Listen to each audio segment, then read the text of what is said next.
করেছেন ফাইজ আহমদ। আপনি জানতে চেয়েছেন কোরবানির দিন কোন সময় পর্যন্ত না খেয়ে থাকবে, কোরবানি করার আগ পর্যন্ত কিছুই খাওয়া যাবে না। এরপরে প্রশ্ন করেছেন সারিয়া ইসলাম। আপনি জানতে চেয়েছেন কোরবানি যদি পিতার উপর আবশ্যক হয় আর টাকা ছেলে দেয় তাতে কি পিতার কোরবানি হবে। এরপরে প্রশ্ন করেছেন এনায়েত করিম। আপনি জানতে চেয়েছেন কোরবানির অংশীদারের ভাগের সংখ্যা জোড় হলে কি সমস্যা আছে। और एमडी জাহিদ আপনি জানতে চেয়েছেন বজ্রপাতের সময় করণীয় কি, এটা কি আযাবের লক্ষণ। মন পাখি আইডি থেকে আপনি জানতে চেয়েছেন অজু করার পর হঠাৎ দেবর বা কোনো পুরুষের সামনে এসে গেলে কি আবার অজু করে সালাত আদায় করতে হবে। প্রিয় দর্শক, আর বিলম্ব না করে ইতিমধ্যে যে সমস্ত প্রশ্নগুলোকে আমরা নির্বাচন করেছি সেগুলো উত্তর দেওয়ার পালা শুরু করি। এরপরে প্রশ্ন করেছেন তানজিম সিয়াম। আপনি জানতে চেয়েছেন মন থেকেই কেমন জানি গোস্তের প্রতি একটা আকর্ষণ চলে আসে, এমত অবস্থায় আমার কোরবানি হবে কি না। ভাই তানজিম, আল্লাহ রাব্বুল আলামিন কোরবানির পশুর গোশত খাওয়াকে আমাদের জন্য হালাল করেছেন এবং আল্লাহ তাআলা রীতিমতো কোরআনে কারিমে আয়াত নাজিল করেছেন ফাকুলু মিনহা ওয়া আত'ইমুল বাইসাল ফাকির, অর্থাৎ কোরবানির পশুর গোশত থেকে তোমরা খাও এবং অভাবীদেরকে খাওয়াও। এই আয়াতে আল্লাহ রাব্বুল আলামিন কোরবানির পশুর গোশত আমাদেরকে খেতে নির্দেশ করেছেন। অতএব কোরবানির পশুর গোশত খাবো আমরা, সে আকর্ষণ, সে আগ্রহ আমাদের মধ্যে থাকলে এটি কোরবানির জন্য কোনো ক্ষতিকর কিছু হবে না। নবী করিম সাল্লাল্লাহু আলাইহি সাল্লাম সম্পর্কে মুসনাদে আহমদ এবং তিরমিজি সহ বিভিন্ন হাদিসে কিতাবে বর্ণিত হয়েছে যে তিনি তার কোরবানির গোশত খেতেন। অতএব কোরবানির গোশতের প্রতি আগ্রহ থাকাটা দোষের কিছু নয়। তবে যদি গোশতটাই মুখ্য হয়, সওয়াবটা গৌণ হয় এবং গোশত সংগ্রহের জন্য, গোশত খাওয়ার জন্যই মূলত কোরবানির আয়োজন করা হয়, আল্লাহ মাফ করুন, তাহলে সেক্ষেত্রে এটি অবশ্যই কোরবানি নষ্ট হওয়ার কারণ হবে এবং এর কারণে কোরবানি বিশুদ্ধ হবে না, কোরবানির ইবাদতের সওয়াব পাওয়া যাবে না। হ্যাঁ, আমরা আল্লাহর সন্তোষের জন্য কোরবানি করছি এবং আল্লাহর দেওয়া হাদিয়া হিসাবে গোশত আমরা গ্রহণ করব, খাবো, সেই মানসিকতা থেকে গোশতের প্রতি আকর্ষণ থাকলে বা গোশতের জন্য অপেক্ষা করলে, আগ্রহী থাকলে সেটি দোষণীয় হবে না। বিষয়টি নির্ভর করে একান্ত নিয়তের উপরে। কি আইডি থেকে আপনি জানতে চেয়েছেন অজু করার পর হঠাৎ দেবর বা কোনো পুরুষের সামনে এসে গেলে কি আবার অজু করে সালাত আদায় করতে হবে। দেবর কিংবা কোনো গায়রে মাহরাম যার সঙ্গে দেখা দেওয়া হারাম, তার সঙ্গে যদি অজু করার পর দেখা হয়ে যায় তাতে অজু ভঙ্গ হবে না, বরং অজু আপন অবস্থায় থাকবে। তবে অনিচ্ছাকৃত দেখা হলে তার কারণে গুনাহ হবে না। আর ইচ্ছাকৃতভাবে যদি এরকম বেপরদা হন এবং বেপরোয়াভাবে চলাফেরা করেন, পর্দার বিষয়টি লক্ষ্য না করেন এবং সেজন্য দেখা হয়েছে, তাহলে তো এটি স্বতন্ত্র গুনাহের কথা যে তিনি পর্দার বিধানকে লঙ্ঘন করলেন, তার সৌন্দর্যকে প্রকাশ না করে একজন গায়রে মাহরাম পুরুষের সাথে সাক্ষাৎ করলেন, সে কারণে তিনি গুনাহগার হবেন। কিন্তু এর সাথে অজু ভঙ্গের কোনো সম্পর্ক নেই। অজু ভঙ্গের সম্পর্ক হলো অজু ভঙ্গের কোনো কারণ পাওয়া যাওয়ার সাথে, যেমন পেশাব করেছেন কিনা, মলত্যাগ করেছেন কিনা, বায়ু নির্গত হয়েছে কিনা, ঘুমিয়েছেন কিনা।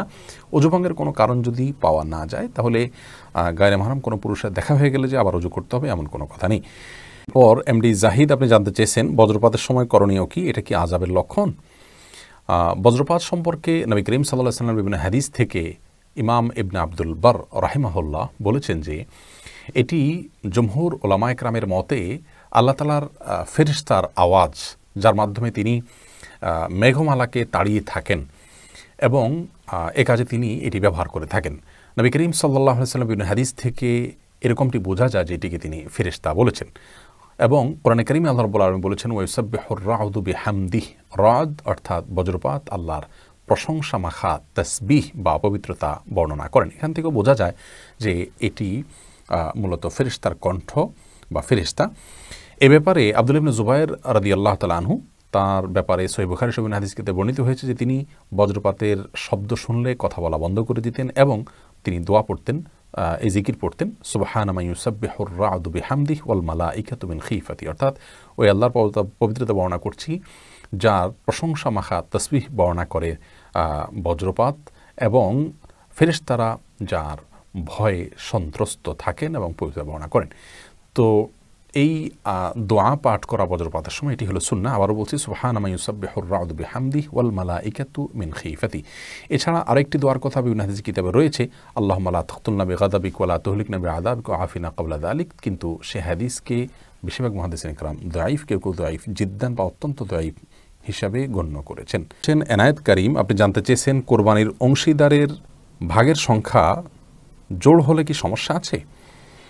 না, এতে কোনো সমস্যা নেই। আমাদের সমাজে অনেকে মনে করেন যে কোরবানির অংশীদারদের সংখ্যা বেজোড় হতে হবে, অর্থাৎ একটা গরুতে বা একটা ওঁটে, বড় পশুতে ৩, ৫ কিংবা ৭ জন মানুষ অংশগ্রহণ করতে পারবেন।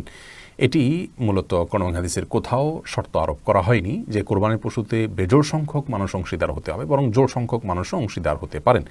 গরু বা ওঁটে সর্বোচ্চ ৭ জন ব্যক্তির তরফ থেকে কোরবানি বিশুদ্ধ হবে। অতএব 7, 6, 5, 4, 3, 2 যে কোনো সংখ্যক মানুষ একটি গরুতে অংশগ্রহণ করতে পারবে। বেজোড় হতে হবে এমন কোনো বাধ্যবাধকতা নেই। পরে প্রশ্ন করেছেন সাদিয়া ইসলাম, আপনি জানতে চেয়েছেন কোরবানি যদি পিতার উপর আবশ্যক হয় আর টাকা ছেলে দেয় তাতে কি পিতার কোরবানি হবে? কোরবানি একটি আর্থিক ইবাদত, আর আর্থিক ইবাদতের বিষয়ে যদি কারোর আর্থিক ইবাদত অন্য কেউ সম্পাদন করার জন্য সহযোগিতা করেন টাকা দিয়ে, বা তার পক্ষ থেকে তার অনুমতি সাপেক্ষে অন্য কেউ করে দেন, তাহলে সেটি আদায় হয়ে যাবে। এই মূলনীতির আলোকে যদি কারোর কোরবানি অন্য কেউ করে দেন, অথবা তার কোরবানি সম্পাদন করার জন্য অন্য কেউ তাকে টাকা দেন কিংবা পশু কিনে দেন, তাহলে তাতে তার কোরবানি আদায় হয়ে যাবে। অর্থাৎ সন্তান যদি বাবাকে কোরবানির পশু কিনে দেন কিংবা টাকা দেন, অথবা অন্য কেউ দেন, শুধু সন্তান বলে কোনো কথা নয়, তাহলে সেক্ষেত্রে তার কোরবানি বিশুদ্ধ হয়ে যাবে।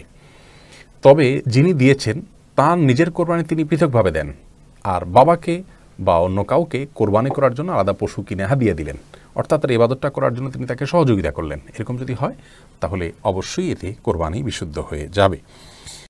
এরপরের প্রশ্নটি করেছেন ফায়েজ আহমদ, আপনি জানতে চেয়েছেন কোরবানির দিন কোন সময় পর্যন্ত না খেয়ে থাকবে? কোরবানি করার আগ পর্যন্ত কিছুই খাওয়া যাবে না? ভাই ফায়েজ আহমদ, কোরবানির দিন দিনের প্রথম খাবার কোরবানির গোশত হওয়া এটি মুস্তাহাব। রাসূল করিম সাল্লাল্লাহু আলাইহি সাল্লামের আমল থেকে এটি সুস্পষ্টভাবে পাওয়া যায়। তিরমিজি এবং মুসনাদ আহমদ সাহেবের হাদিসের কিতাবে রয়েছে যে নবী করিম সাল্লাল্লাহু আলাইহি সাল্লাম ঈদুল আজহাতে কোনো কিছু খেতেন না বাসায় এসে কোরবানির গোশত প্রস্তুত হওয়ার আগ পর্যন্ত। বিভিন্ন সালাফ থেকে উক্তি পাওয়া যায় যে কোরবানির গোশতটা এটি মূলত তো আমরা আল্লাহকে দান করে দিয়েছি, আল্লাহর উদ্দেশ্যে পশু জবাই করেছি, তারপর আল্লাহ তাআলা সেটি আমাদেরকে খেতে দিয়েছেন। কেমন যেন আল্লাহর পক্ষ থেকে এটি মেহমানদারি। তো আল্লাহর মেহমানদারের জন্য নিজেকে প্রস্তুত করে রাখা এবং অপেক্ষা করা, এটা আল্লাহর মেহমানদারির সম্মান দেখানোর শামিল। সেই জন্য কোরবানির ঈদে অর্থাৎ ঈদুল আজহাতে আমরা ভোর থেকে কোনো কিছু না খেয়ে কোরবানির গোশত দিয়ে দিনের প্রথম খাবার গ্রহণ করব, এটি মুস্তাহাব বা সুন্নাহ।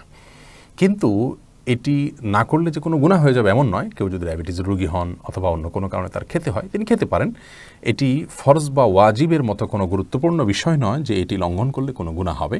তবে সাধ্য অনুযায়ী এটি রক্ষা করা ভালো। ঈদুল ফিতরে কোনো কিছু খেয়ে খেজুর ইত্যাদি খেয়ে তারপর ঈদগাহে যাওয়া সুন্নত, কিন্তু ঈদুল আজহাতে সেটি নয়, বরং অপেক্ষা করব কোরবানি গোশতের সেটি প্রস্তুত হলে তারপর সেটি দিয়ে আমরা দিনের প্রথম খাবার গ্রহণ করব।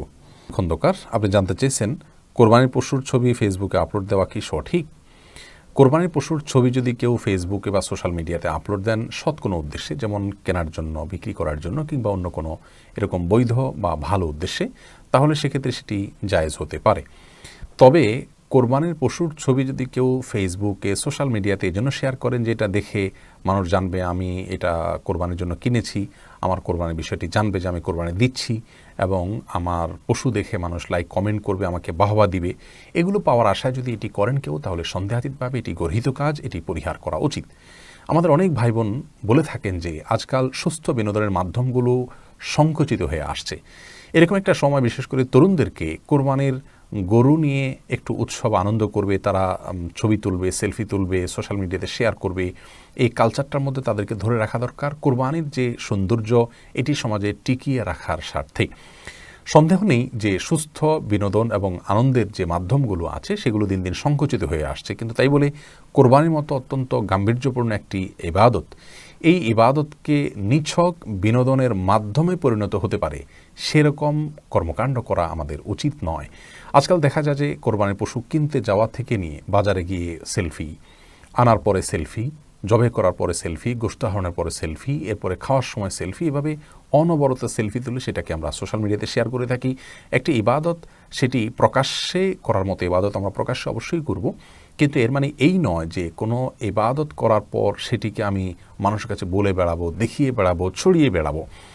যেই যুক্তি দেওয়া হোক না কেন, একটি ইবাদতের ক্ষেত্রে এ ধরনের আচরণ মোটেও গ্রহণযোগ্য নয়, বিশেষ করে লাইক, কমেন্ট এবং মানুষের বাহবা পাওয়ার আশায় যখন করা হয়। এজন্য আমাদের ওলামা ইকরাম এই ধরনের কাজ করতে নিরুৎসাহিত করে থাকেন, আরবের ওলামা ইকরামও নিরুৎসাহিত করে থাকেন।